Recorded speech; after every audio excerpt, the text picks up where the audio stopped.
नमस्कार, मैं हूं आपके साथ अली मतर। रुक करेंगे इस वक्त सियासत की सबसे बड़ी खबर की। एलजेपी में चिराग पासवान के खिलाफ बगावत हो गई है। चिराग को एलजेपी संसदीय दल के नेता के पद से हटा दिया गया है। पशुपति कुमार पारस संसदीय दल के नेता बने हैं। चिराग को छोड़ सभी 5 सांसद एक साथ आ गए हैं। 5 सांसद की बैठक के बाद यह फैसला हुआ है। पशुपति कुमार पारस को एलजेपी का राष्ट्रीय अध्यक्ष भी बना दिया गया है। पार्टी रामविलास पासवान के सिद्धांत पर चलती रहेगी। पशुपति कुमार पारस ने ये बातें कही हैं। कल पशुपति पारस ने लोकसभा अध्यक्ष से मुलाकात भी की थी। सूत्रों के हवाले से ये जानकारी हमारे पास है। आज पशुपति पारस अपने सभी सांसद के साथ प्रेस वार्ता करेंगे। आज दोपहर बाद 3 बजे औपचारिक घोषणा की जा सकती है। बिहार विधानसभा चुनाव के समय से ही नाराजगी चल रही थी और आपको बता दें कि उसके बाद यह फैसला लिया गया है। नाराजगी बढ़ती गई और नाराजगी इस कदर बढ़ी कि अब पार्टी में बगावत शुरू हो गई है। आपको बता दें, यह सिर्फ पार्टी में ही नहीं बल्कि परिवार की भी बगावत कही जा सकती है। एलजेपी में चिराग पासवान के खिलाफ यह बगावत हुई है और पार्टी के 6 सांसदों में से 5 सांसद एक साथ एक मंच पर आ गए हैं। चिराग यहां पर अलग थलग पहुंच गए हैं और इसके बाद अब पशुपति पारस को पार्टी का नया राष्ट्रीय अध्यक्ष बना दिया गया है। इसके साथ ही संसदीय दल का नेता जो पहले चिराग पासवान हुआ करते थे, अब पशुपति कुमार पारस को 5 सांसदों ने मिलकर बना दिया है। लोकसभा अध्यक्ष से मुलाकात तो हो चुकी है। जल्द ही पशुपति कुमार पारस अपने 5 सांसदों के नेतृत्व में चुनाव आयोग में भी पार्टी को उनके हक में देने का फैसला गुजारिश भी करेंगे। और न्यूज 18 के बिहार ब्यूरो चीफ दिवाकर तिवारी से बातचीत में पशुपति कुमार ने इस बात की पुष्टि कर दी है कि एलजेपी के 5 सांसदों ने चिराग को अलग कर दिया है। सागर में चली गई पार्टी के कई नामो निशान बिहार में नहीं रहा जी, इसलिए मजबूरन पार्टी को जीवित रखने के लिए और बड़े साहब के आत्मा को शांति पहुंचाने के लिए जी मजबूरी में मुझको ये कदम उठाना पड़ा और मैं भविष्य में जी पार्टी को जिंदा रखूंगा और बड़े साहब की आत्मा को संतुष्ट रखूंगा। वो जो उनकी कल्पना थी, जो उनका सोच था, शोषित दलित के प्रति जो सोच था जी, इसको मैं बरकरार रखूंगा। एलजेपी के सांसदों के बारे में जानते हैं। उठापटक से पहले पार्टी के कितने सांसद थे? चिराग पासवान जमुई से सांसद हैं, आपको बता दें। उसके अलावा पशुपति कुमार पारस हाजीपुर से सांसद है। पहले यहां से रामविलास पासवान सांसद हुआ करते थे। प्रिंस पासवान समस्तीपुर से सांसद हैं। वीना सिंह सांसद हैं वैशाली से। चंदन कुमार नवादा से सांसद हैं। वहीं महबूब अली कैसर खगड़िया के सांसद हैं। और अब इनमें से 5 सांसद चिराग से अलग हो गए हैं। यह जान लेते हैं कि कौन कौन से वो सांसद हैं। पशुपति कुमार पारस जो कि नए राष्ट्रीय अध्यक्ष बनाए गए हैं, वो हाजीपुर से सांसद हैं, चिराग से अलग हो चुके हैं। प्रिंस पासवान समस्तीपुर से सांसद हैं, वो अलग हो चुके हैं। वीना सिंह वैशाली से सांसद हैं, वो अलग हो चुकी हैं। चंदन कुमार सांसद है नवादा से, वो भी चिराग से अलग हो चुके हैं। और साथ ही महबूब अली कैसर जो खगड़िया से सांसद हैं, वो भी अलग हो चुके हैं।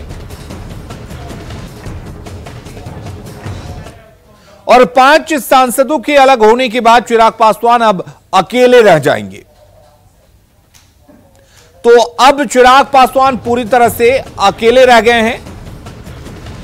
2 गुट, एक गुट में अकेले चिराग पासवान है तो दूसरे गुट में पशुपति कुमार पारस के साथ 5 सांसद खड़े हैं। हमारे साथ दिवाकर जुड़े हुए हैं, न्यूज 18 बिहार के ब्यूरो चीफ। दिवाकर, आपसे जानना चाहेंगे, चिराग बिल्कुल अकेले हैं। अगर बात चिराग के भविष्य की जाए तो क्या कुछ भविष्य है चिराग पासवान का? क्या अब वो बिल्कुल अलग हो गए हैं क्या उन्हें पार्टी से अलग कर दिया जाएगा? क्या उनकी जो सांसद की सदस्यता है वो खत्म हो जाएगी? जी बिल्कुल, अभी जो सभी 5 सांसद पशुपति कुमार पारस के नेतृत्व में है, तो अब ये तय हो गया है कि संसदीय दल के नेता भी पशुपति कुमार पारस रहेंगे, वो राष्ट्रीय अध्यक्ष भी रहेंगे एलजेपी के। तो जाहिर सी बात है कि जब 5 सांसद एक गुट बना लिया है उन्होंने और लोकसभा अध्यक्ष ओम बिरला से पत्र सौंप कर और उस गुट को मान्यता देने की अपील की है, तो जाहिर सी बात है कुछ घंटों की बात है, जैसे ही लोकसभा अध्यक्ष ओम बिरला की मान्यता प्राप्त होती है इस गुट को, यही गुट एलजेपी का वास्तविक गुट बताया जाएगा और एलजेपी की जो सत्ता है इसी गुट में निहित होगी। यानी कि पशुपति कुमार पारस संसदीय दल के नेता होंगे, लोकसभा में पार्टी के नेता होंगे और जो संगठन है यानी कि एलजेपी के राष्ट्रीय अध्यक्ष का पद है वो पशुपति कुमार पारस के पास होगा। तो चिराग पासवान बिल्कुल अलग थलग पड़ गए हैं।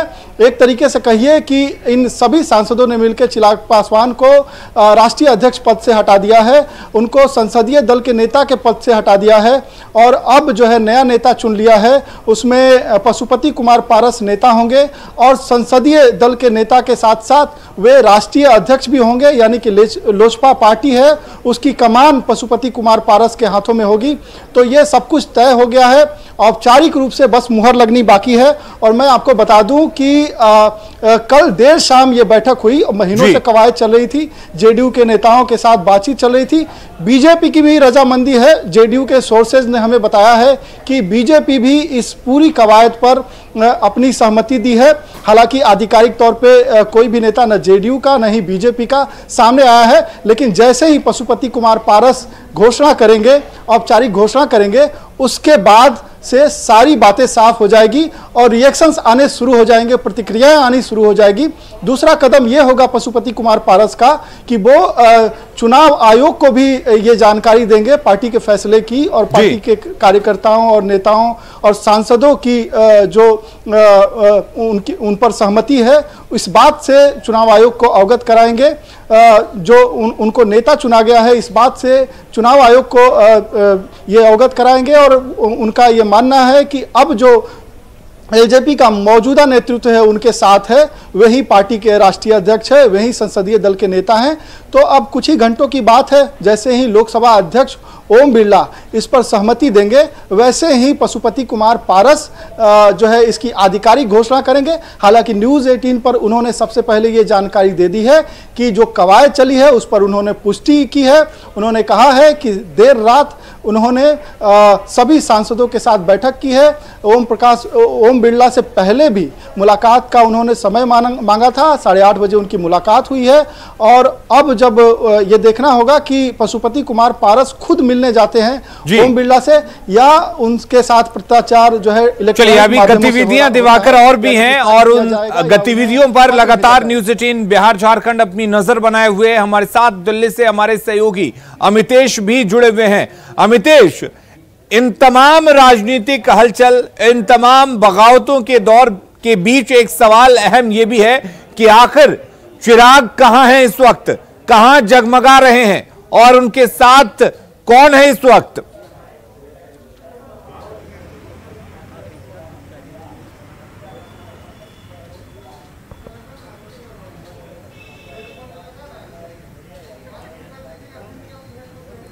अमितेश, अगर आप तक हमारी आवाज मिल रही हो तो बताएं, चिराग पासवान आखिर इस वक्त कहां हैं और क्या उनके साथ कोई है?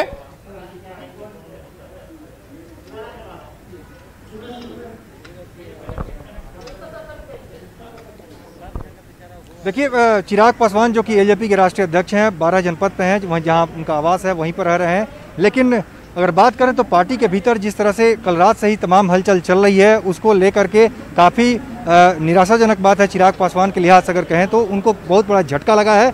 सबसे बड़ी बात है कि उनको संसदीय दल के नेता के पद से हटा दिया गया है।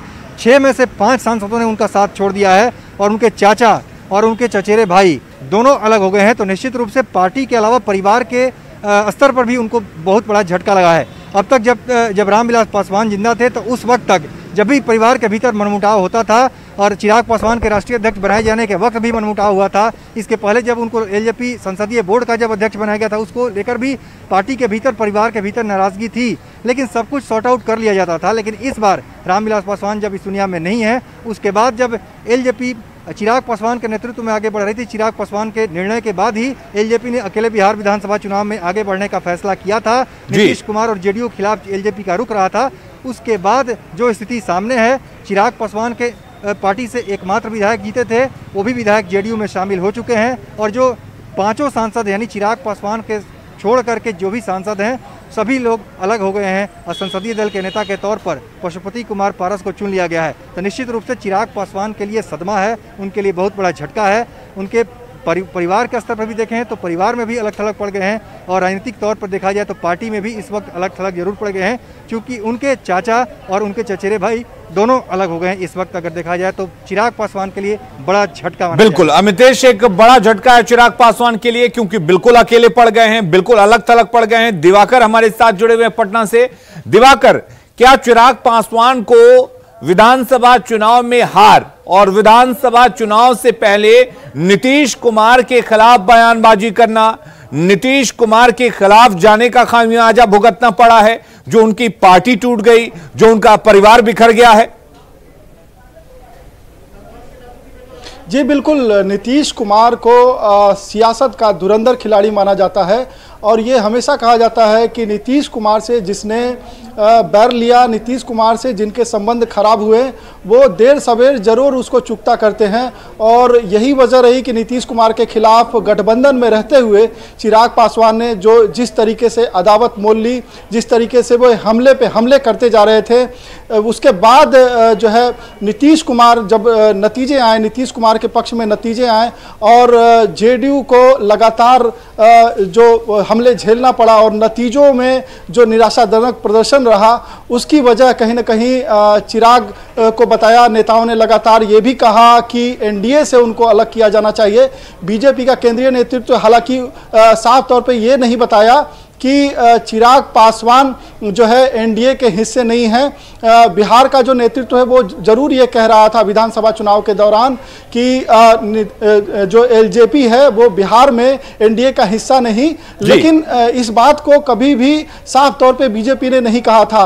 तो नीतीश कुमार इंतजार कर रहे थे, कुछ महीनों का वक्त लगा, जेडीयू के नेताओं के संपर्क में एलजेपी के नेता आए और एलजेपी के नेताओं में नाराजगी लगातार बरकरार हो रही थी।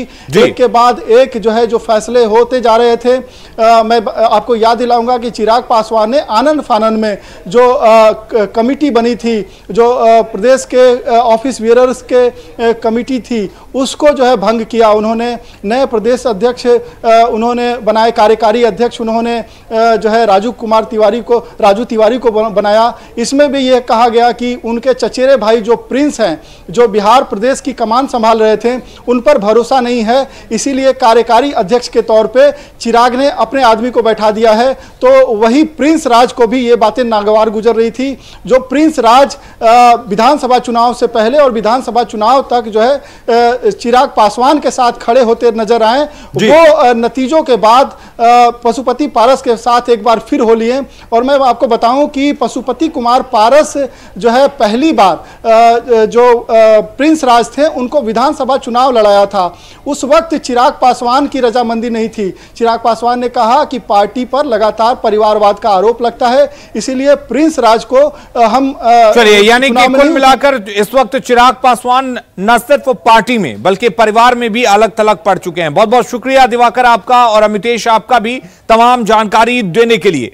तो कुल मिलाकर चिराग पासवान इस वक्त अकेले हैं और चिराग पासवान के अकेले पड़ जाने की वजह से चिराग पासवान अब सामने भी नहीं आ रहे हैं, उनके भविष्य पर भी खतरा मंडरा रहा है।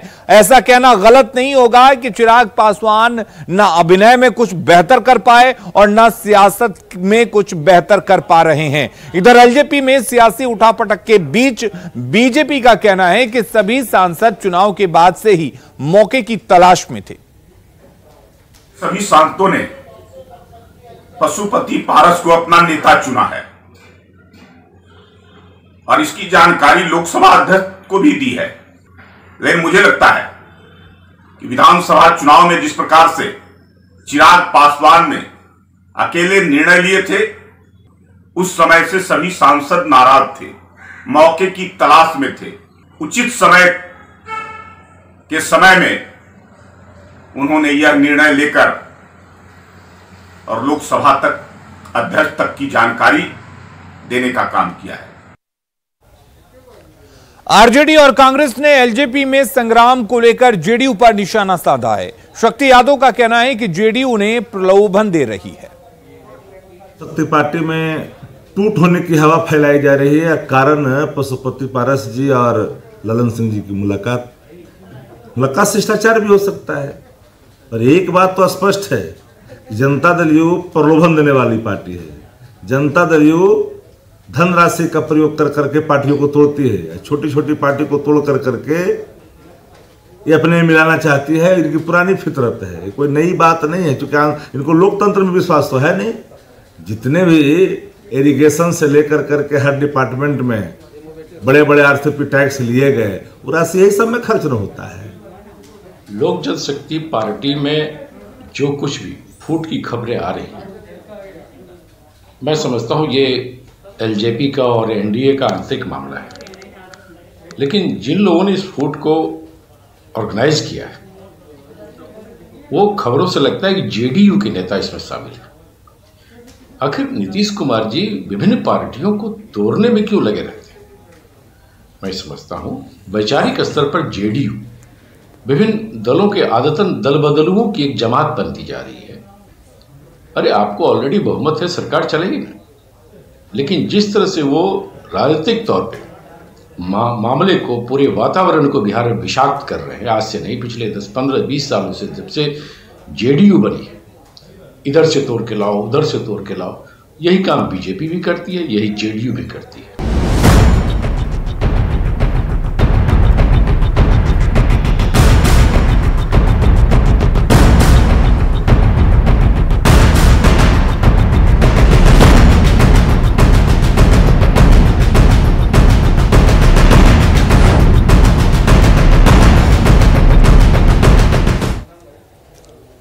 तो सियासत से जुड़ी इस बड़ी खबर पर लगातार हमारी नजर बनी हुई है, लेकिन फिलहाल कुछ और खबरों का रुख कर लेते हैं और बात पूर्णिया की करते हैं, जहां पर देर रात एक कोरियर कंपनी से बड़ी लूट की घटना को अंजाम दिया गया है।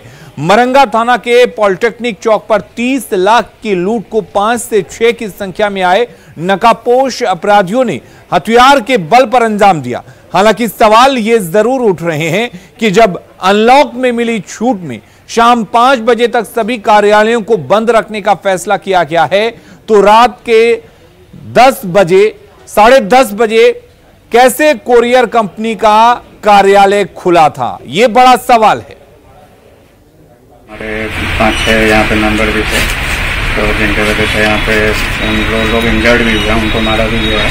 और जो हमारे एक कैशियर हैं, उनको बुरी तरीके से मारा गया, जिनके वजह से उनका सर फट गया और ब्लीडिंग हुई थोड़ी बहुत।